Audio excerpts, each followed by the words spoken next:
Okay, so today in class we had a brief discussion on workplace safety. So the first question that I asked is why the topic matters. And in order to discuss why the topic matters, I asked you all to go to the OSHA page. So if you weren't in class, make sure that you do that and answer some questions such as what does OSHA stand for, what act established OSHA, and so on.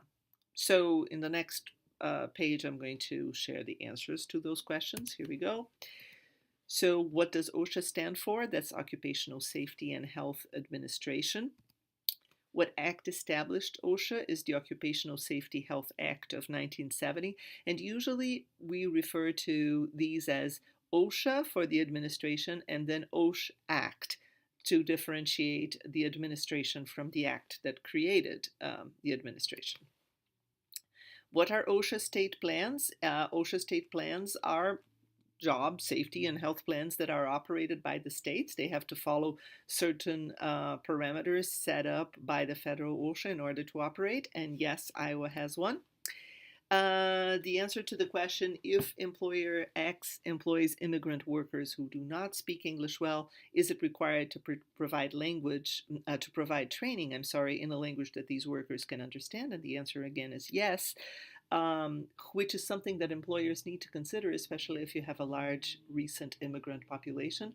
But frankly, as I investigated this matter, I did not find anywhere any mention to the idea that, oh, you only have to do this if you have more than X employees. Basically, what the regulations say is that you need to be clear on issues of safety with your employees, and you need to make sure that they understand those requirements and instructions and training, whatever it takes for you to make sure that they understand that. Basically, you are responsible for it. What were the top 3 most frequently cited standards? They were fall protection, hazard communication, and scaffolding.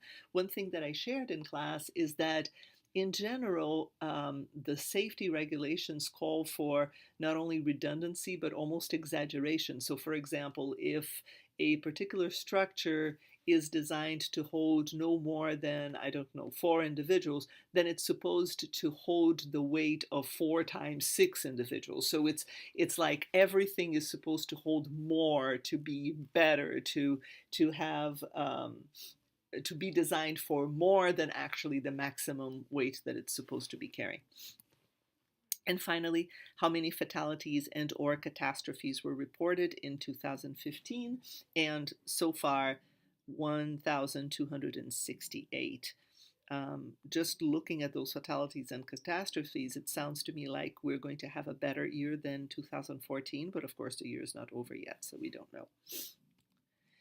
So the reason that I asked you all to look through these statistics, and I would encourage you all to actually download the spreadsheet on the OSHA page that actually tells you what the fatalities were and what the cases were. And it's important to keep in mind the people behind those statistics.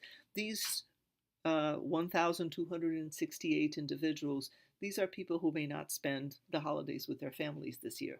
So this is a real ethical issue. I don't think it gets any more important than that, because you're dealing with people's lives, with people's safety.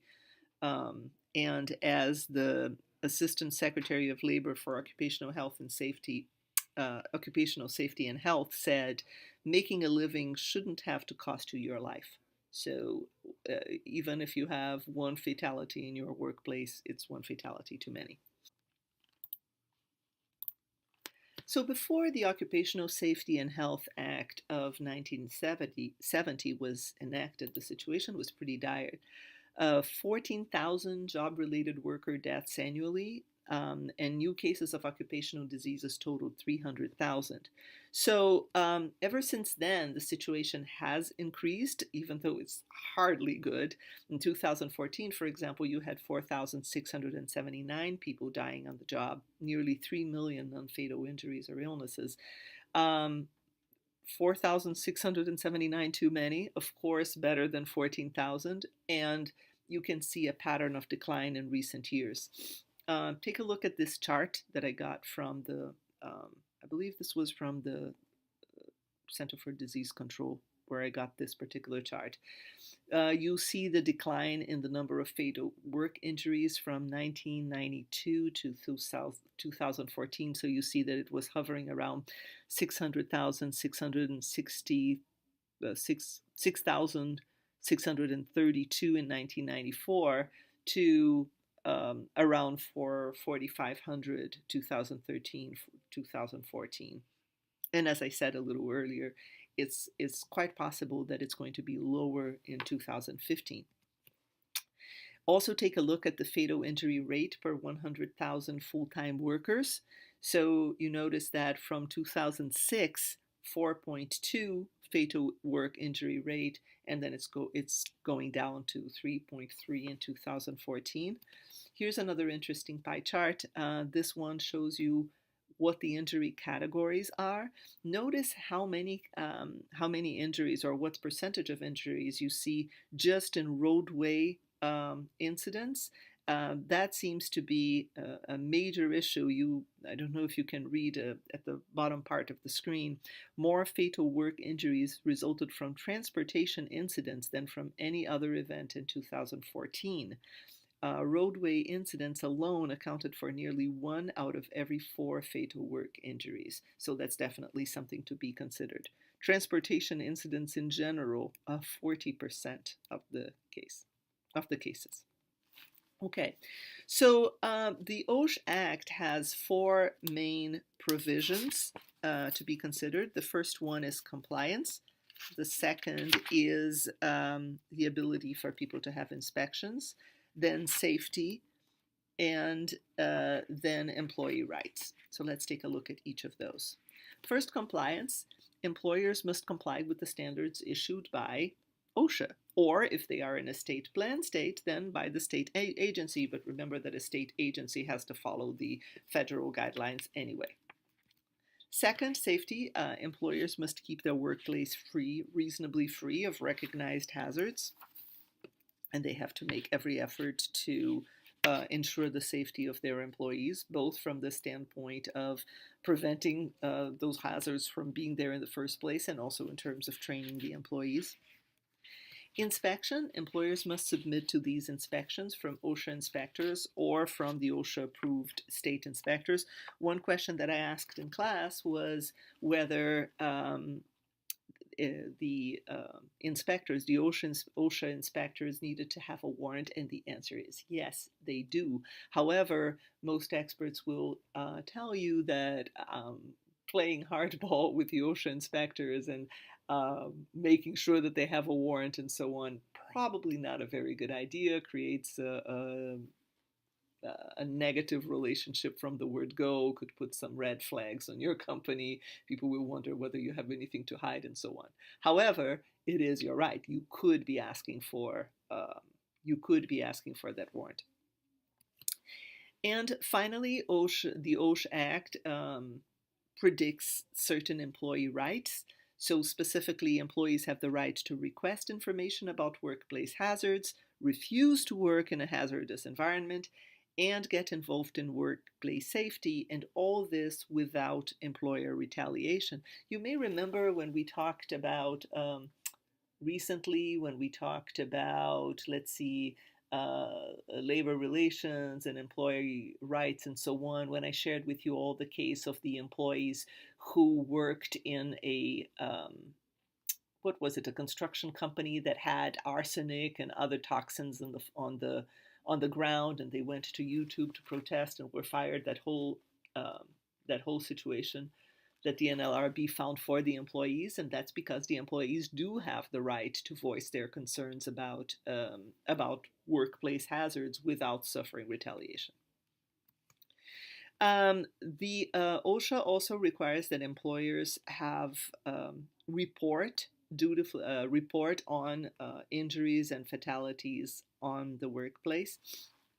One thing that I said is that even though OSHA applies to pretty much everybody, the reporting duties may vary depending on how hazardous your industry is and how many employees you have. So some of the reporting requirements start at 11 employees, which is hardly a heck of a lot.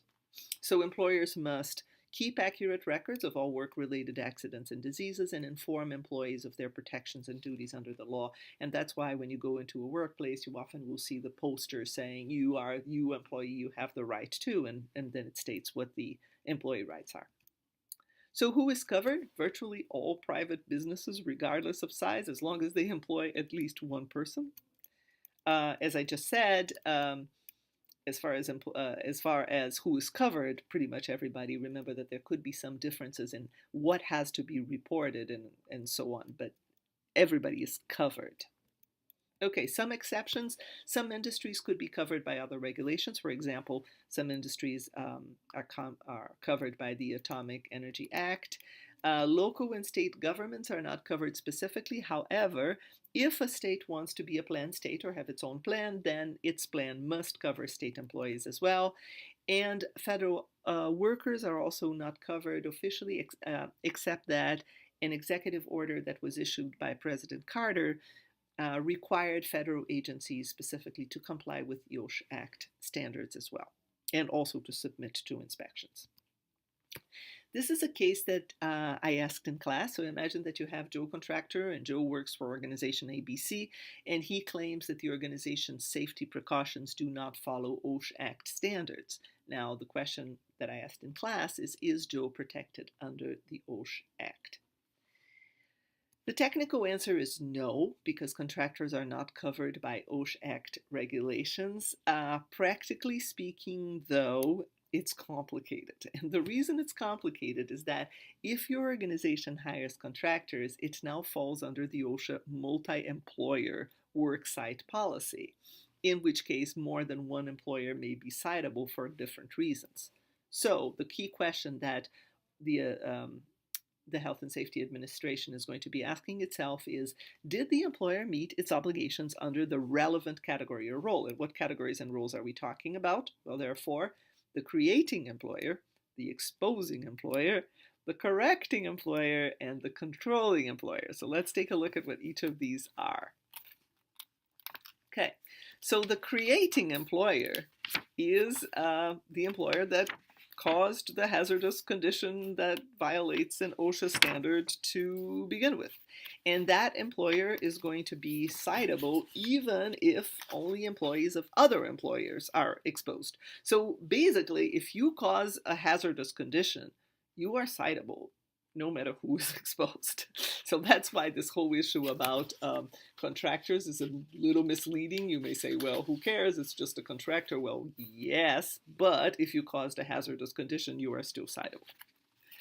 Then you have the exposing employer. The exposing employer is the employer whose own employees are exposed to the hazard, and that employer is going to be citable if he or she knew of hazard or should have known with reasonable diligence and failed to take steps to protect employees. Here's where it gets interesting. It's not only about knowing. You notice there the should have known. So for example, are you ensuring that the employer where your employees are working, are you ensuring that there are reasonable safety conditions there? Are you visiting that organization once in a while? Are you taking steps to make sure that your employees are safe? And basically, you're responsible for your employees. And if you're sending your employees to work elsewhere, you are still responsible, regardless of whether it was your act or not.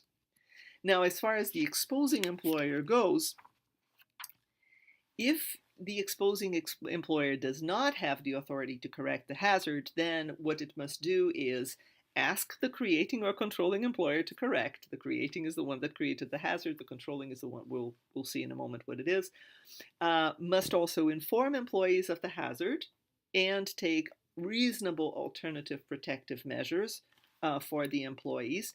And if there is imminent danger, it's your responsibility to remove the employees right away and not, of course, wait for the creating employer to do something about it. Next, you have the correcting employer, and that's somebody who is in the same work site as the exposing employer and who is responsible for correcting the hazard to begin with.